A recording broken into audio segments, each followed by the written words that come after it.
They promised to deport the worst of the worst. So why are American citizens being detained, surveilled, and terrified in their own neighborhoods? Congressman Lou Correa just put ICE on the spot, and the answers were chilling. From California, Mr. Correa, for 5 minutes of questions. Thank you, Mr. Chairman. I want to welcome our witnesses today. Gentlemen, I wanted to start out by talking a little bit about my district, Southern California, Disneyland. Southern California is the center of manufacturing for the United States. California, biggest ag state in the Union. California, also, big donor, taxpayer dollars to the United States. President Trump got elected on the promise to deport the worst of the worst. Your numbers, Mr. Lyons, less than 14% of those arrested by ICE first year 2025 had charges or convictions of violence.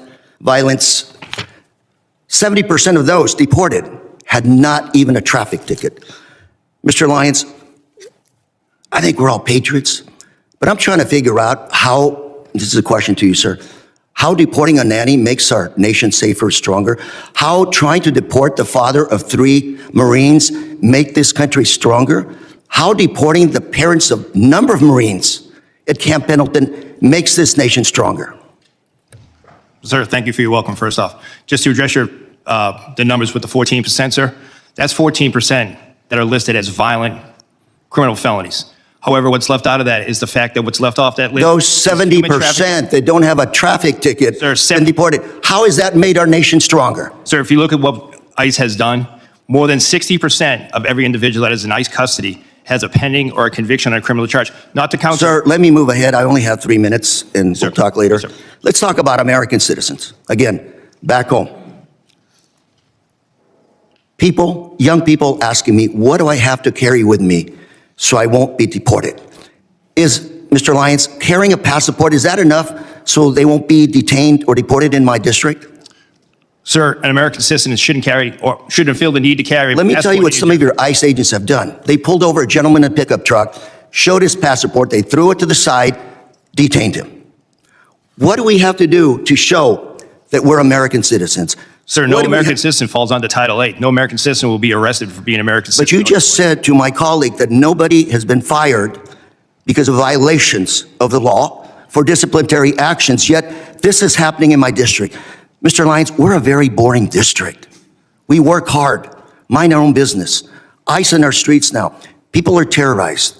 American citizens. Number of cases of Americans being detained, being taken in, some being held for 5 days.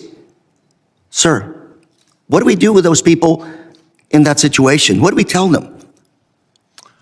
Sir, I don't know of any particular cases you're speaking of American citizen being held. I'm more than happy to provide you a list, sir. 100%, sir. So let me ask you, sir, are you surveilling U.S. citizens today? No, sir. Those people protesting, practicing this First Amendment right, photos of them, data taken, they're not being placed in any kind of a database? There is no database for protesters, sir. One of your officers in Maine said to one of the individuals protesting, we're going to put your face in a little database. What does that mean? Do you have a little database No, sir. of Americans? No, sir, we don't. Then what do you think your ICE agent was doing to this individual when he said those statements? I can't speak for that individual, sir, but I can assure you there is no database that's tracking United States citizens. Sir, California, we're a sanctuary state. Does that cause you a problem picking up individuals? Yes, sir. I have with me today some data from Sheriff Barnes, Orange County Sheriff, very good friend. He's been here to testify numerous times. For 2025, he referred about 300 individuals for your office to pick up. 250 were picked up, 50 were never picked up. We had a long conversation saying, what is going on? If these are the worst of the worst, you've called ICE to pick them up and you didn't pick them up. Can you explain to us why you didn't pick up all these individuals that were referred to your office to pick up? Yes, sir. That's the key part of that is the referral.